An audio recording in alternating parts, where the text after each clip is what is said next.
অমৃতবাজার পত্রিকায় একটি বিজ্ঞাপন দেওয়া হলো। বিজ্ঞাপনটা কি, যে একটি 8-10 বছরের দুষ্টু ছেলেকে পড়ানোর জন্য একজন শিক্ষক চাই, যে শিক্ষক তাকে আদরে শাসনে পড়াবেন, বেতনও খুব ভালো। প্রচুর মানুষ গৃহশিক্ষকের জন্য আবেদন করলেন। তা এই যে আবেদনটা করেছিলেন তার মধ্যে থেকে, আচ্ছা কাদের বাড়িতে শিক্ষক চাই, পাথুরিঘাটা বলে একটি জায়গা আছে কলকাতার, সেই পাথুরিঘাটার জমিদারের নাতি সিদ্ধেশ্বর রায়, তিনি দিয়েছিলেন এই বিজ্ঞাপনটা।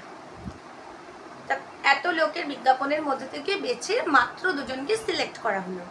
তার মধ্যে একজন ছিলেন বিভূতিভূষণ বন্দ্যোপাধ্যায়, কালজয়ী অমর সাহিত্যিক। তিনি তার অভিজ্ঞতা